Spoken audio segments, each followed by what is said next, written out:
Yeah. Well, good morning, everybody. We're going to go over the original Exorcist and the true story, the account behind what was it, 1979, 1980 movie that scared the Yeah. bejesus out of everybody. Like people were Mhm. leaving that theater in waves because it was so scary for them. Yeah. I think that was my second big after Amityville. And it's funny that our order of what we're talking about, I'm like, that's the order I found them as a kid, as a young person, preteens. That was also when, I'm reading Stephen King. So maybe there's a whole line of my mental. um, but it's a very interesting case. And I know, Richie, you and I have watched Shock Doc and a whole bunch of stuff. Emily, Yeah. you've been reading up on it. And there are tons Mhm. of podcasts out, which takes some of those podcasts with a grain of salt. Oh, absolutely. Yeah. And maybe even some of the documentaries. But what did you guys think about, that original exorcism and how it was handled? I thought it was super interesting.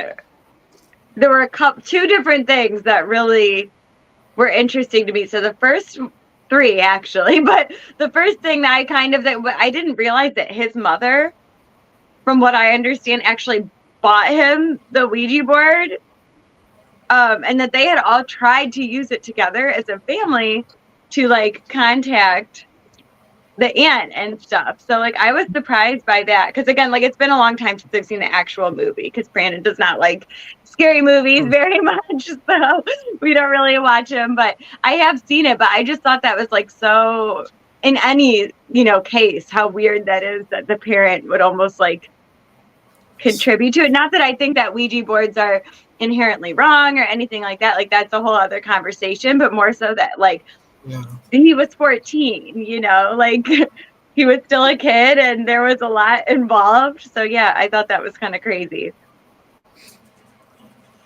Yeah. So as far as that goes, the Ouija board actually started with the aunt having brought the Ouija board to the house, and she taught him how to. She was a She taught him spiritualist. everything. Yeah. Oh, I'm sorry. I thought I read that No. differently, but Okay, that's what I'm here for. Um. Well, again, So, yeah. who's So supporting it? him and his aunt were really close, and she was, that was one of their ways of bonding. And then when she passed away, things had started happening in the house, and then they found out she passed away. And at one point, things had gotten insane, and his mom said, the aunt called the aunt's name and said, "If that's you, knock 3 times." And then they apparently heard 3 knocks. But you got to take that with a grain of salt too, because yeah. if that's how we're going to get you to trust us, then of course I'm going to knock and tell you that I'm your loving aunt who you're Oh missing. yeah. But so yeah, I don't think that the parents ever actually played with the Ouija board. I know that it was the aunt that started it. Um, I don't. Based on what I heard about the parents, I can't see a world where they would have played with the Ouija board. That's why Because I was so surprised because I was like, they were so religious. I don't feel like that would be a thing. right. I feel like they were even upset with the aunt for bringing it in the first place and teaching That would him in make the first sense. place. Yeah, I must have obviously misunderstood the sentence I read because I'm sure Aunt Ouija board and Mom were all in the same Yeah, same 3 sentences, but that does make more sense because I remember when I read that I was like, now why would they do that? That's very confusing to yeah, me. So thank you for clearing that up because that makes a lot more sense to me. yeah. No problem, no problem. But yeah, so that part was fun. Let me see here. There wasn't, honestly, in everything that I've read or listened to. Hey, Tiffy, John. And hey, Larry, we're gonna actually have Larry. Larry on with us next week. We were just talking about you. Yeah, like Larry, would you come on and talk All as the you're things. seeing yourself? And he's like, yeah. I'm like, okay, it is. But there really wasn't a whole bunch of information that I was digging around in to find out like what that home life was, because he was a single child. There Yeah. was some mention about how he was a high-strung kid who wasn't a bad student but just couldn't focus. And I'm like, oh, ADD neurodivergent. Right. Yeah, relatable. That's I. When that came up, I'm like, well, then, damn, I must be possessed too, Yeah. because I can't focus for nothing. His closeness with his aunt, and I think because she could take the time and really work on his level, right? So he had that closeness with her, but there really wasn't. I mean, his parents seemed supportive, right? Because when things were going on, like they were actively trying to Absolutely figure out what was going on instead of like quit being a bad kid, right. It's because later on in that documentary, they're like, oh, when there's mental issues or things like that, like the devils and opportunists, they would use that. So I'm kind of going, well, then what else was going on? Other than obviously back then, ADD, ADHD was not treated as it is now. You really were just the kid who refused to sit still, like, is that enough in and of itself? Because if it was, there would be exorcisms going on all over the place in every household. Right. But at least it was portrayed that they were supportive parents. And I mean, they packed their whole family up and just went from Maryland, where they originally were, to St. Louis in hopes that like that would fix things and let's try. So they seemed very supportive and not just poo-pooing it away.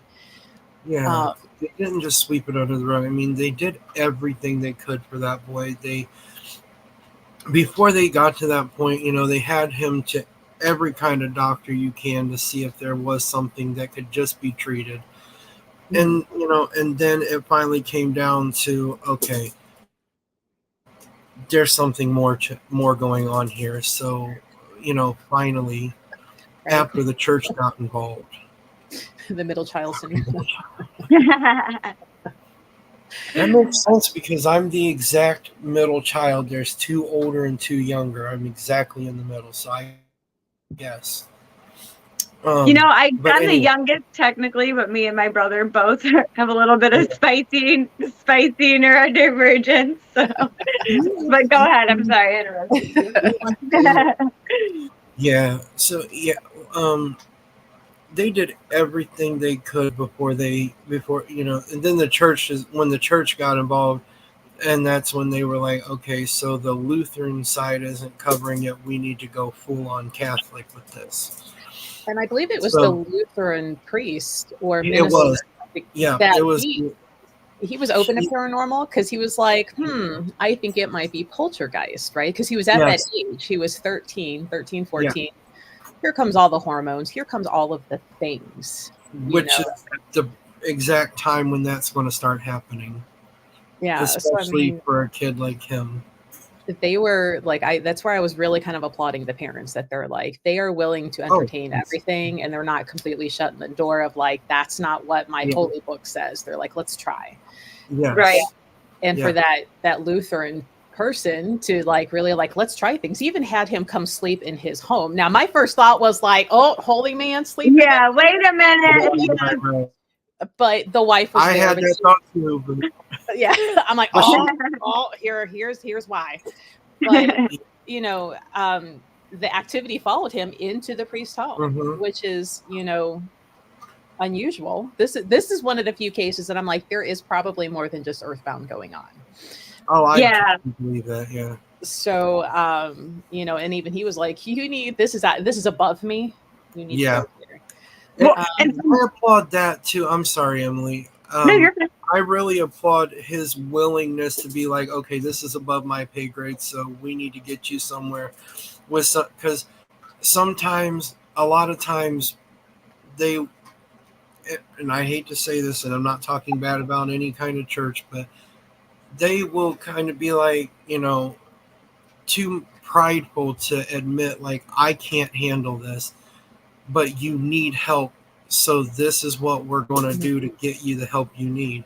But that man was like, okay, this is above my pay grade. We got to get the Catholic Church involved because they know a lot more about this than I do. And that is going to be the only way that we're going to help you. And Yeah, and that was great. I thought that was awesome. And from what I understand too, so I know in the movie, the words cut in on the girl who in the movie was like, Yeah. help me, right? That's what it said. So, but in the original one, if I'm remembering right, because now I'm like, oh no, like, hope I read this right. But it had Lewis was cut into him, right? And so that's how they knew to go to St. Louis and see the other Help Me priest. was cut into him Later. as well at some point. Yeah, I think it was a little bit. Okay. But they just left out Lewis because obviously I'm assuming to protect like identity and stuff. Well, I'm not sure about that, but Lewis was, and they assumed that they were, because I believe it was the father's brother lived in St. Louis and was Catholic, so they kind of just put that together. But for me, I'm like, okay, so how do we come to this conclusion? Because the demon's not going to tell you where to go to get rid of it. Yeah, I was just thinking that. how did we come to that? I'm glad we came to that conclusion because ultimately that's where the battle was won. But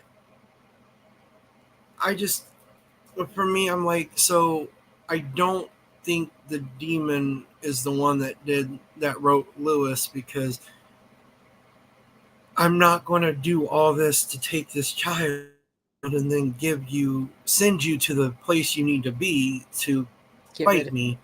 Yeah. So I think now this just popped in my head and it's insane, but the amazing thing about me being saying this is the perfect place to say something incredibly insane. Maybe that was his aunt's way of saying that you need to take him here because that's how we're going to save my boy. And it could have been. It very well could have been. That could be the only way she knew to get that message across, because mom and dad ain't paying attention to the spirit board anymore. They're more focused on the child himself. So we have to give the message somehow through the kid. So maybe the aunt stepped in and was like, all right, I'm sorry, kiddo, but I got to do what I got to do to get you right. Yeah, that's a really good point. That just popped in my head just now. But at that point, the parents being distracted, right? He had already been showing, at least 3 of the 4 stages of possession: the infestation, the scratching the walls, and then the oppression, the mental attack, Everything. So I found it interesting that the priest, the Jesuit priest, right? Because I went down that rabbit hole, like, what's the difference? And Jesuits priests are Catholic priests, but they take that extra vow of like, I will go anywhere, so obviously the obedience, the poverty, the celibacy, but then they take that extra step and say, because they are in such love of Jesus, that they will go wherever they are needed to do this work. So that's the difference there. But I found it interesting that he felt that the possession didn't really fully set into the boy's body until that first exorcism. He felt like it was kind of like still hovering around 3 and kind of and then as soon as they did that, the demon was like, fine, it's on, like, bring it. And it was a month long, right? Because in the movie, I forget how long they do this with the girl. I can't remember her name, but Linda Blair was the actress. But it was like a month or slightly over a month that Roland, or Robbie, depending on what documentary or what thing you're listening to. Sometimes he's called Robbie in the documentary. The shock. I've heard Richard too. So. It was like a month, and it ended like right after Easter, because they put him because they transferred this poor kid into so many places trying to find the ground, the space. And I'm like, how funny that they're putting him, not funny, haha, but a spiritual place to hold, because the whole time I'm sitting there thinking, I'm like, exorcisms happen across many religions, including like pagan rites. And it's that space. And I'm like, how the holy men are taking him into these places that spiritualism is held, right, to keep holding that, to make this happen. And he was in a religious type of building again when it finally like happened. Now towards the end, there's that cover up, where they're saying like the priest took on the demon and he's locked away and you can't go in that room. And I'm like, okay, so these demolitioners go into this wing, they find that room that's all locked up, and they find this manuscript. Somebody else is like, you can't go in there. And I'm like, well, then what are you going to do with this building? At some point that building will fall down. Then what? Yeah. You really trap a demon in a room? Yeah. I mean, it seems a little... I don't know if I buy into that theory at the end, if they spent like 3 minutes. I don't think I'll go into. I don't think I buy into that. I mean, it's a nice theory that somebody was such a pure soul that they were willing to take in a demon to save a child. Like, it's a nice thing to think that people would actually do that. I don't think they would. And that would kind of defeat the purpose of an exorcism. I mean, I also don't know that the demon would have even done that. Like, you know what I'm saying? Like, unless they could force it and do that, right? You know what I mean? But like, yeah, it seemed like he had a vested interest in the boy, and it's kind of like admitting, I don't know, I guess maybe the opportunity for like actual religious person, it could feel like it's more of like I don't want to say a win, because that seems like wrong to say, but you get like where I'm going with that. And like that would even maybe show the extent of his power, but I don't know how I feel about that either. I won't say that I don't think a priest wouldn't do that if they're really in their faith, and if they're like, I'm strong enough, because they were having medical aid for Roland, because he was losing weight, he wasn't eating. Right. So they were, and I give applause for that they were also not just Jesus wins everything. They were also like, we need medical in here, as well. Yeah, they were taking care of him for sure. But if like I were on that team and I'm like, I have, right, because there's not going to be family for me, but I'm like, I feel like if I could save this kid and take it into me, like there's me and all my friends, right, to finish this battle, let this boy go home.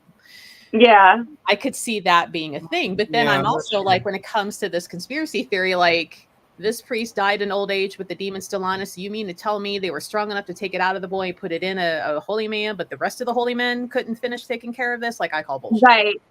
Right. Like, I don't get why. I don't get why that would be the case. Do you know what I mean? Yeah.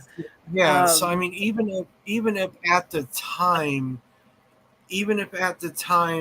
that the demon left the boy and let's say that a priest did take the demon on to save the kid. Okay, great.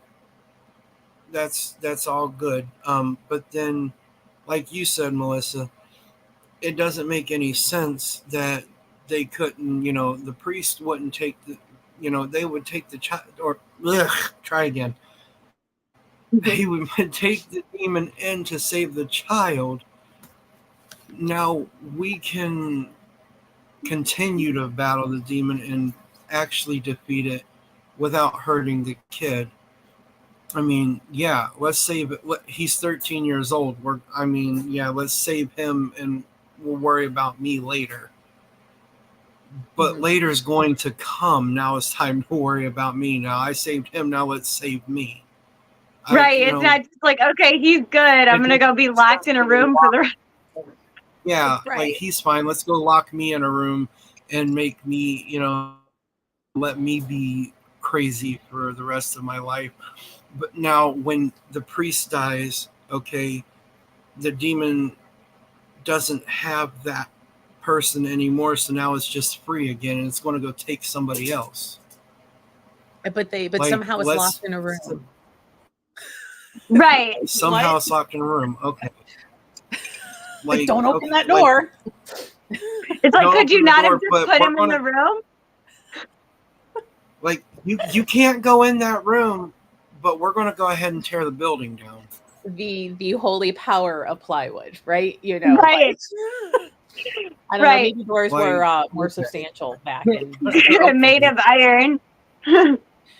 But so that shock doc that's on Discovery Plus. I thought it was pretty well done, except for like Yeah. those last 3 minutes at the end, this conspiracy theory that we're kind of poking holes into or making fun of. Yeah. It was I right up will. to that. It's one of the few that is given probably the most information I found on Roland and his family and how much they moved around, because a lot of other informational pieces make it sound like it was only ever in one location. Yeah, no. They don't say how the family's in Maryland, they go to St. Louis. At one point, like the Jesuit priest is like, let's go back to Maryland. Maybe this is the shift we need to do. And nobody in Maryland and DC would touch that poor kid with the 10-foot pole. And he's like, all right, we're going back to St. Louis again. This is one of the first few that kind of goes over this. And the one presenter talking about how he found who Roland is, and that I didn't see what year this doc came out. It looks like it's pretty recent. It was, because it showed that the real Roland had passed away in 2020. And so, when he interviewed him Roland was in his 80s, went to college, literally became a rocket engineer, worked for NASA, had patents, lived a very fruitful life, which most other they don't go over that. You're always left wondering like what happened to this boy. And you're like, I hope he had a good rest of his life. Brandon's stepdad is a safety engineer for NASA, and I mean, I know this is like a whole different state and stuff, but I would be very inclined to know if anybody had ever like talked about that. You know what I mean? That like that guy. And I mean, that also speaks to why they would protect his identity so much. Like, he wouldn't have been able to probably go on and like be in such a scientific field, and you know what I'm saying, be like really respected as like a researcher, if they thought that he had been involved in all of this stuff, because they would just think he's crazy or whatever, but that almost speaks to like he's not, and he wasn't, because would a sound person, or would somebody who was just mentally ill and that's it, like be able to go on and live such like a successful life and be so intelligent? Like, probably not. So that does, to me, prove that the possession really did happen, because otherwise he wouldn't have been able to go on and live such a happy, successful life.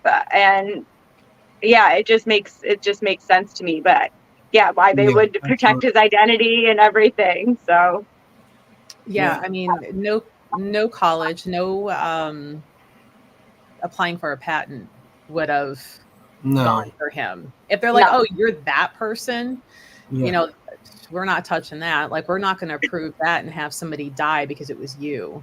Exactly. So that was great that they did that. And they also said, somebody also said that when they talked to him or whatever happened, he doesn't remember anything that happened during the time of his possession. So it wouldn't do any good to try to talk to him anyway. Right. So, and it's probably for the best that he doesn't remember. And, to be honest with you, if it was me, I would have rather that as when it was over, it was over. Like, screw Hollywood for making my life into a movie and making money off of my life and the hell that I went through. But that's what Hollywood does. Yeah, and Hollywood found out about him from that transcript from that building that was being torn down. And so that's what kind of leaked it, because some of those workers went in there and they pulled open this drawer. And I'm like, how convenient. Somebody left a copy in a room, in a desk. Like, well, it was a journal. Yeah. It was the journal that was kept, that the original priest, the original Catholic priest, wanted documentation of what happened, so we had another priest take notes. So and then like the guy found it, right? It was the journal, and then the guys found it. And there's a theory that the guy who wrote the books and the movies got his hands on that journal, which is how he came up with all of, how to present it and to make it so realistic, because he had the actual account of what happened, so it was easier to Well, do that. they don't mention if anything else was in that room, but when I think of like how the Catholic diocese has everything under lock and key and they hide everything away, why would you let that be left somewhere? Unless they wanted the Right. story to get out. Unless it was So, intentional. Yeah. But yeah, I did read that too. And this is part of the reason that I am kind of like they wanted it to get out. Almost, not completely. But, this is just a conspiracy theory that that came in my head earlier today. So I mean, it that really could have been an accident, but it's just like that journal was accidentally found, and then the book and the movie were written and made. People went and saw the movie, and then what happened next? The Catholic Church seen a rise in their number of people coming to the church. Yeah. People wanting exorcism. Because everybody was afraid. Everybody was possessed. They wanted their free marketing, mothers, brothers, sisters, pets were all possessed. They all needed exorcisms. People were coming in. People were coming into the church, coming to confessional, converting over to the Catholic faith because they wanted to make sure that they had protection so that this doesn't happen to them. I mean, was it all just a ruse to get people to the church? I don't know. I'm not going to say it was. I'm not going to say it wasn't. If I say it was, they might knock at my door and I might unalive myself. I was just trying to look up like were congregation numbers dwindling before that movie?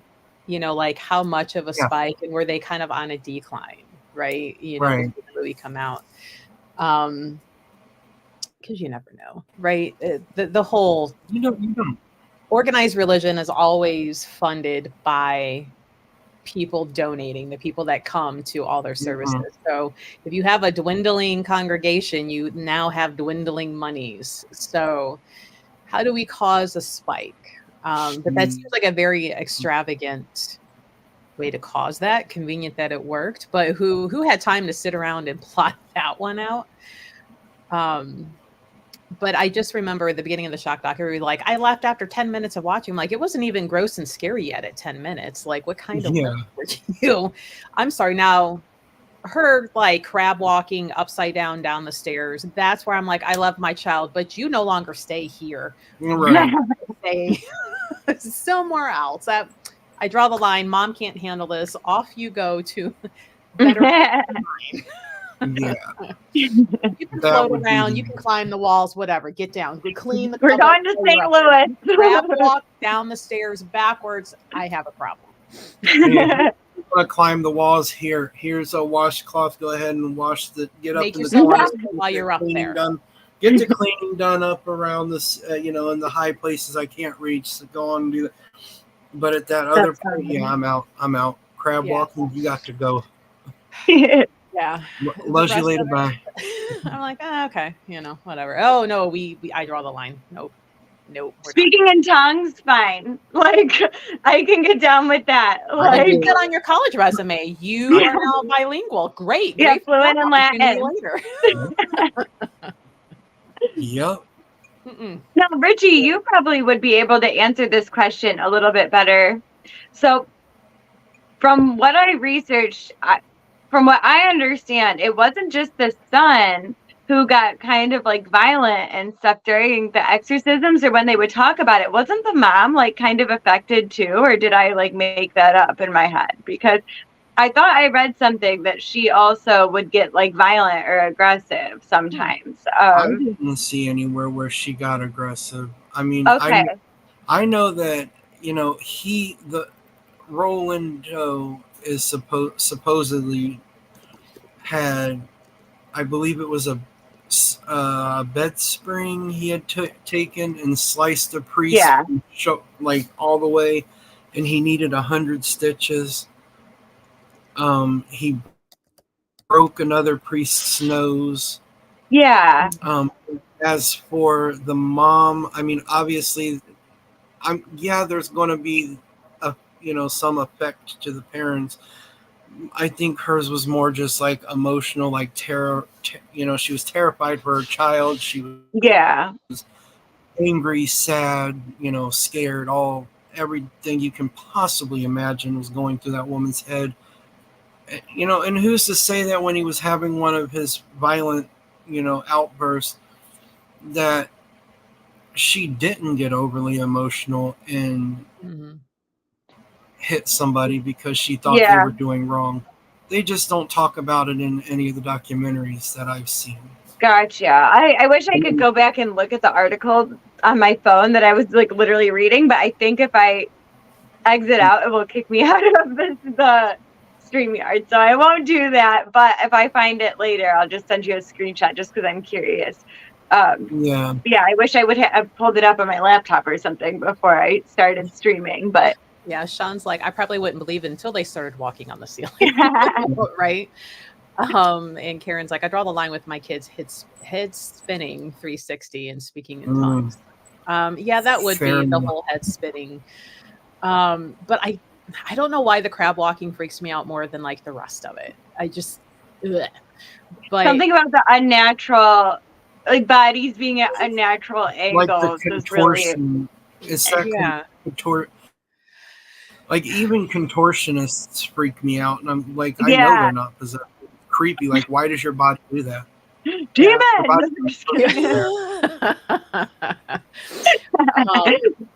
I forget which. I'm a little off topic, but you know how there's been many Exorcist movies, right? And there's one where it's in the hospital, and I think it's one of the patients, maybe it's an elderly hospital, that they're possessed. And you just see this long ass hallway, and the nurse is like walking, and the lights go out, and you see this thing, and it doesn't quite get her, but it's like there. And I'm like, oh, that's the worst part of the whole movie. Yeah, I'm like, how many of us adults, we still turn off the light, we like run a little quicker down the hallway? Oh, I definitely do. But oh, that's funny. But okay, back on track now that I got us way off. That shock doc, it's on Discovery Plus, but I think Richie, you said sometimes you can find some of these, but on like, is it Cinemax or Max or? No, it's HBO Max, because HBO Max and Discovery Plus merged. So now everything that's on Discovery Plus is on Max. I should probably cancel my Discovery Plus subscription then. That's what I because everything that was on Discovery Plus is available on Max, but not everything from Max is on Discovery Plus. So I'm like, okay, Discovery Plus can go bye-bye. I no longer need that. Oh, see, I have Discovery. I don't have. Hi, Henry. He said that. He goes, sorry. You walk Emily is possessed now. Hands coming in. Oh, that's funny. There's so many shock docs. I mean, there's the Amityville. There's The Devil Made Me Do It. The one that we're talking about is the Exorcism of Roland Doe. And there's just several. I just type in shock docs and they're all right there, and they're really good.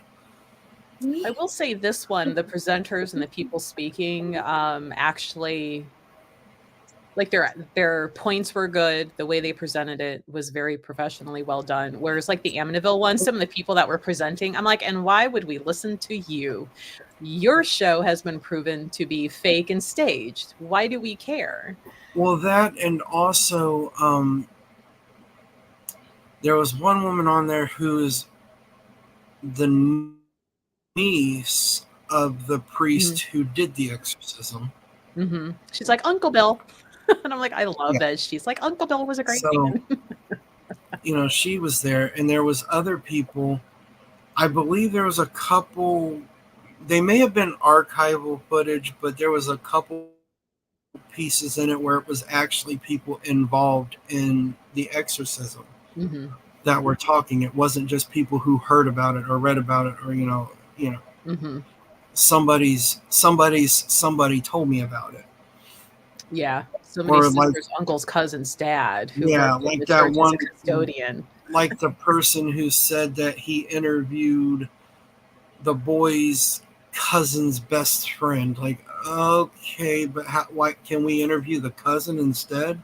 Yeah, yeah, Like, let's leave Roland in peace, but can we talk to the cousin instead of talking to the cousin's friend? Because yeah. Because the let's face it, cousin, she actually, because she was studying at Georgetown, yes, and she went to one of her professors, and she's like, "There is some shit going down in my house, and my cousin needs help." yep, So she she did. she kind of started that whole thing of getting the holy people involved in St. Yeah, Louis. and I think that's why he had to go to St. Louis, was because his cousin was the one that was going to get the right people on the case. Mhm. You know, everything happens for a reason. We can all agree on that. You get where you're supposed to be when you're supposed to be there. Yeah. Now, do we know, was that cousin, how was that cousin related? Like, was that the aunt's daughter, or was that separate? No, it was the No, okay. father's. It was the father's niece. Gotcha. Okay, because I was gonna say that'd be like super crazy if she's like, "Go to St. Louis, my Yeah. daughter will help you." Yeah, no, they were actually different sides because, as I understand it, the aunt that died was the mom's sister, Mhm. Gotcha. and then Okay. it was the dad's niece that got everything on the right track. And I'm like, hey, whatever works. Yeah, I love the fact that the comment was made that like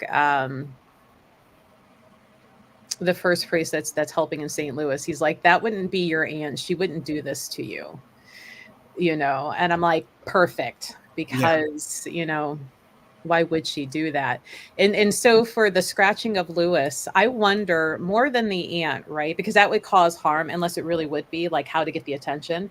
But I'm yeah, like, if he was subconsciously like, this is where like, how you Oh, kind of get into that state and sometimes you're like, without yeah. knowing, and it's like, I can't speak, I can't, you know. And this is um, yeah, I get what you're saying. so, and because there were Yeah, certain other points where he would make little comments, and at the end, right, like the whole the three priests holding that space, and then here comes Saint Michael, and he actually brings Saint Michael, like Michael speaks through him yeah, as that last part, and so I'm like, this goes to show that like the possessed person always has some sort of control, whether or not they want that control to kind of yeah. move this along. So now I wonder, thinking about it, like, was that his own way of like in the background they're dealing, hi kitty cat. Yeah, that could be too. But because like anything's possible. I'm not an expert at any of it, I but mean, like just sitting there thinking of all the possibilities. But it could be a culmination of both things. Maybe somehow the aunt told him, and that was his way of telling everybody else. could be You that's a right. know, good point. so She was a I mean, spiritualist that was like, look at all that's possible. yeah. So yeah, I mean, we could anything is possible. I mean, there's no way to truly know who put that message there or how it got there. I'm just thankful that it got there and that they connected the dots the way they did. Hmm. Obviously, for the sake of harm to the child, I wish that there was a better way for them to figure out he needed to go there than having it scratched into him. But Yeah. because it ultimately saved his life and he was able to lead a normal life, well, relatively normal life. Let's not pretend that somebody as smart as him is actually normal in this world. But um, Well, part of me the though, I was like, the ends justifies the means at this point. so Yeah. he was high strung, he had trouble focusing, but he was really smart and intelligent. I'm like, so ADD, and I'm like, I Don't count. wonder like how funny nerd ever, and he's great with math, and like, really, am I surprised? Yeah. That's Oh, unfortunate. imagine that. And it's crazy because when you think about it, I have no clue what I was going to say. I had it and it left. I really had a really good point to make, and it's like, yeah, no, not right now. I did find it interesting Okay. that the mother, I believe it was, like, she Mhm. even had a mathematician professor sit in on at least one of the exorcism sessions. I know that So, they did have to have some kind of science professional or something along those lines. Somebody who wasn't part of the church had to sit in on it. hey, chair. So, maybe it was a math person. I'm not really sure. I know that they said it, but like my brain is just thinking, hey, you've been up since 9 o'clock last night. It's past time. Can we do so? My brain's not really remembering everything perfectly, but somebody was there. There was some kind of professional from outside religion that was there. He was a mathematician, and while he was in at least that one particular session, the table lamps started floating. Yeah. And the comment was made about how there was so much to learn about electromagnetic fields. That's what it is. You're because right. then it was addressing like how he would levitate now and then during the possession and exorcisms. And of course, my mind is then going, it could be a possibility because interdimensional, you've got things coming in that aren't so science, we don't understand everything. No. So maybe, that's what it is. But that mathematician's like, electromagnetic fields, like we have so much, at least in that little snippet. He could have said some other stuff that they didn't include. Oh, I'm sure he did. But I'm like, he's like, hey, listen, I know this is traumatic, but in the name of science, like if I could just be like a bystander, I'd love. That's like, brave, though. Think about how brave that man must have been. Because me, I'd be like, I'm sorry, not gonna risk demon just being like. A lot of science people don't think in that grace, so he's probably going in there like it's bunk. Right, and then he's actually watching it, and he's like, "Oh my god!" Yeah, right? Absolutely. So I'm sure he went in there pretty closed off, and maybe he came out a little more like, "Oh." Yeah, I'm pretty sure that when he left that room that day, he had a whole different view on the way things are. Yeah, and even after so many people involved, and even the church. Like this is one of the few times where we think it was a genuine demonic possession. There are still people, psychiatrists and stuff, looking at it and like he was just an attention-seeking kid. It was all a hoax, and I'm which is so crazy. Shut up. Like that's a severe way to go for attention, right? Like, yeah, I mean, especially since he didn't even garner fame from it. It's not like he did it and then went on the news and did all these things. He wanted to remain anonymous. So it's not like his last name is Lutz. Yeah, exactly. Exactly. He literally, they're literally using an alias, and nobody would tell us what his real name was. And even when they published the articles back when it was happening, they said a 13-year-old child. They never mentioned his name ever. Right. His name was, and then even later on called him Roland Doe, right, instead of his actual last name. So if it was attention seeking, then he would want that attention. So like, put my name out there. If my story, bitch, I will smack the shit out of you. I'm sorry. Yeah, I think that the Catholic Church still will neither confirm nor deny that happened.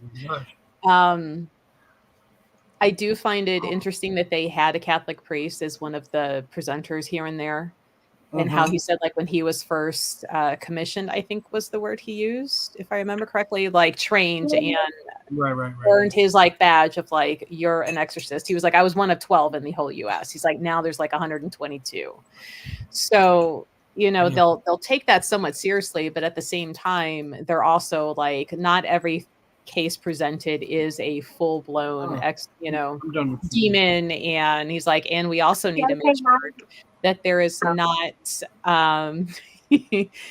a mental illness. He's like, because we do not we don't want to harm the person by denying them medical treatment just to do it. Absolutely. So I gave applause for that, right? Because we don't want any minister, priest, any holy leader being like, Jesus will fix everything. You don't need to take your meds, and you don't need to go, see Right. somebody.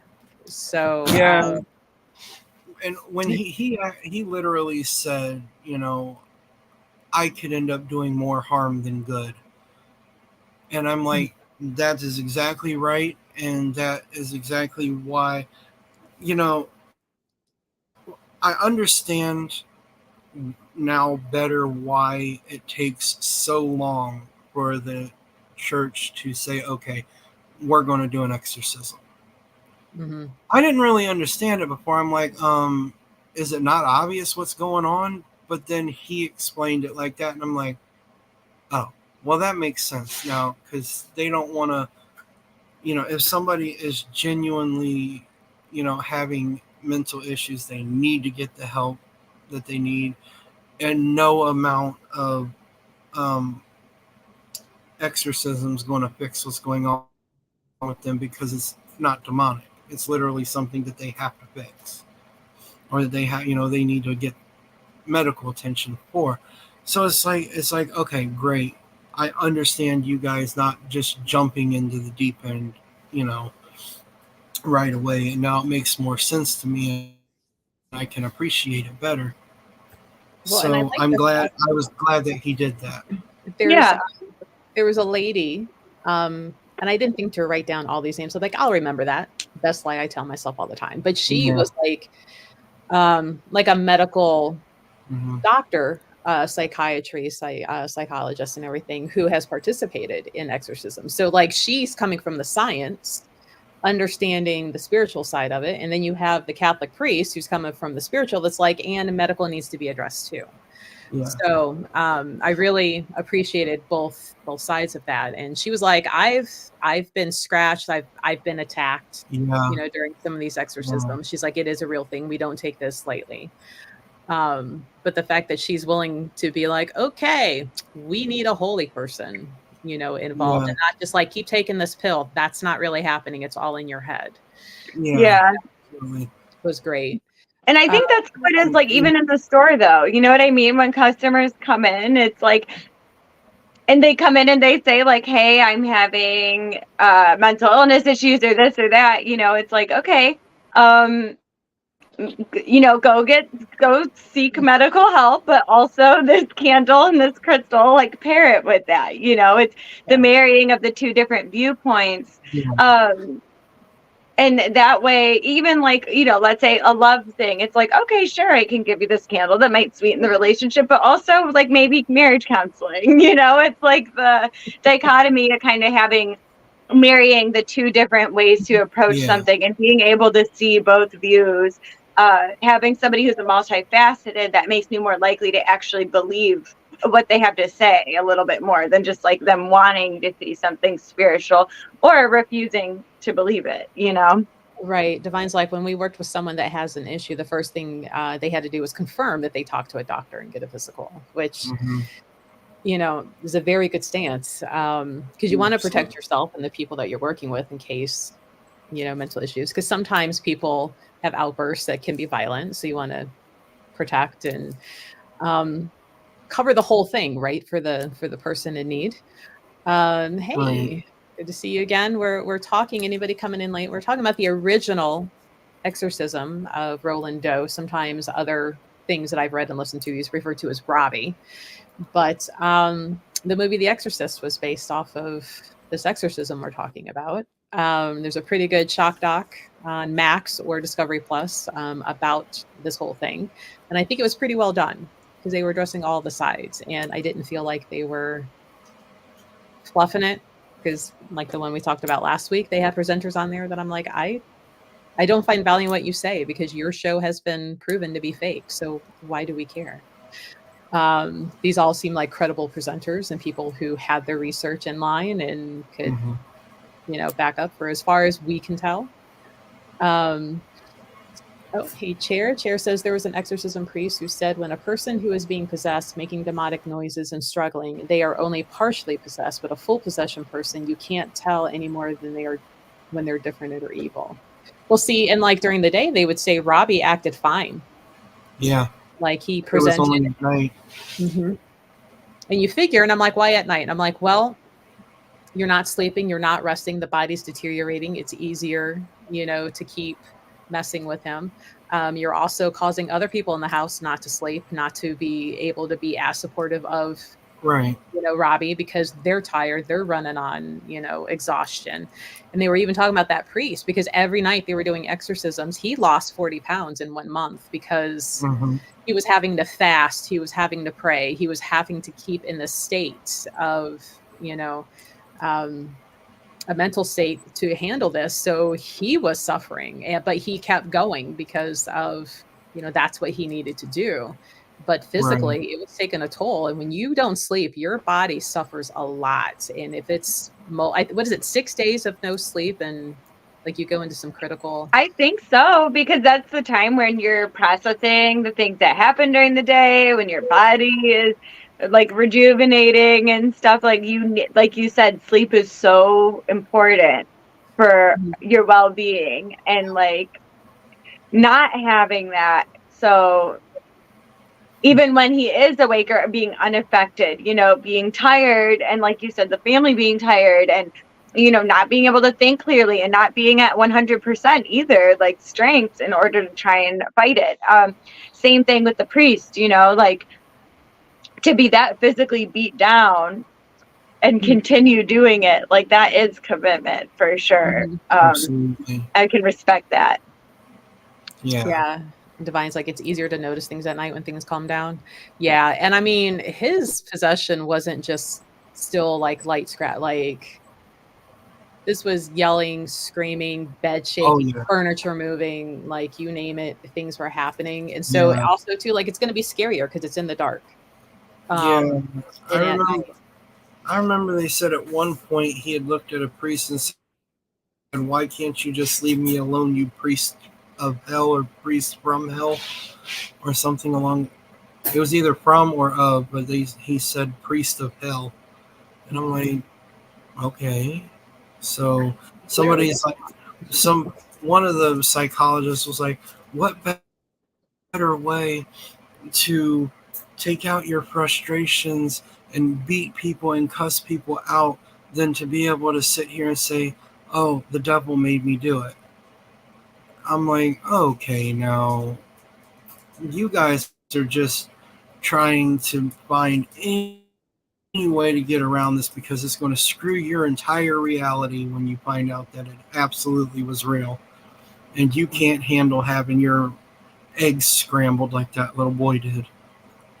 Yeah, I think at part they were talking about, okay, here's this scrawny, 13-year-old, because let's face it, some 13-year-olds Yeah. are can be bigger and stronger, the family Yeah. genes, but he was not. And they're like, 3 and 4 grown men struggled to hold him down, and he would Right. still get free. And at one point, that's when he punched one and broke his nose. Right. Now, part of me, I remember being little and in the hospital and tired of, having blood draws. I broke a nurse's nose like at 3. So adrenaline is a thing. Yeah. Um, I don't care how many piercings I have. I do not like needles. So just so part of me, and I'm like, I get it. So if he's 13 and having, but there were other instances where that was more than just adrenaline. Oh, absolutely. And especially as that month is going on and his body is deteriorating because he's not sleeping, he's not eating, even with adrenaline, there's not going to be that muscle mass to have that strength for the adrenaline to work that way. Yeah. So, there was those others kind of like science issues in the background when you're thinking. Yeah. But I think they did a pretty good job. I think that's one of the best ones that I've seen on this case that wasn't fluff and buff. That I can actually say seemed pretty credible, and probably one of the biggest well-known cases where I'm like, this one I would say there's more than just earthbound spirits being jerks in the house. So Oh, absolutely. Yeah. Now, there were several times during that documentary where they said the priest knew, or even the demonic voice came out of Roland saying, they were talking about it was the devil himself. That I'm not on board with that. I don't. Was it a demon? yes, I can absolutely say I believe it was. The devil himself, no. What was so special about that boy that the most powerful evil that exists would take time to come and personally possess that child? I'm sorry, no. What could it have been? What would be considered a higher level demon or multiple demons? Okay, yeah, I can get on board with that. But the devil himself, no, I can't get on board with that part. I think my only issue or complaint, and I remember thinking this when I first saw the image, they kept using Baphomet as their symbol of Satan, of devil, of Lucifer. And I'm like, that's not what that is. You're misrepresenting, and that's not what Mm-hmm. Baphomet is. Do better. Yeah. There's so many more probably royalty-free artwork depicting what Satan is, and it's not Baphomet. So I think that was like my only thing that I could find that I'm just like, really, Yeah. that's the best you could do with it. But yeah, that one was pretty good. Oh, we're almost at our time. I just looked up, like, holy cow, because Emily, which I don't know, are you coming in to read now that Henry's home today? Okay, so I am, yes. Emily will be reading in the store. Richie, I know you're tired and your Mm-hmm. puppers. She wants attention. Mm-hmm. But next week, we're going to have Larry, who's in the comments, one of our other psychic mediums who also does paranormal investigations. So we're going to talk with him, see what he's experienced, what maybe some of his scariest, if he's ever been scared, other than being kicked out of the girls' bathroom at the crafting school. I was about to say he was with us during. That's when the first time all three of us talked. Me, Richie, and Larry was in the girls' bathroom at the Crafton school. So Right. I mean, that's scary in real life because we don't need charges. I agree. They do. Yeah. Do the research on Baphomet. It had nothing to do with Satan or anything of the sort. So next week we're going to have Larry on with us, and we're going to talk with him. He's also somebody who investigates paranormal, and I know, like Emily and Richie, you're getting into some mediumship stuff. Like, he sees and hears some things. So we'll be talking with him next week. So if you're able, guys, join us next Wednesday at 10 a.m. Eastern Standard. Join the conversation. And I identified as a female ghost to not be in Love trouble, that. right? So join us next week. Meet Larry, ask questions, and we hope you can join us. I am going to put in a raid real quick for our friends on Twitch. If this will load up for me. Dude, 2 more minutes. Chill. Yeah, but thanks for joining, everybody. We do this every Wednesday, 10 a.m. And we're going to go over, if you're one of our Twitch friends, we're going to go over and see DJ Descent for some music to get through your day. But thank you, guys, and we will see you next week. Thank you. Bye. Henry. Bye, Henry. Bye. Oh my goodness. Bye, guys.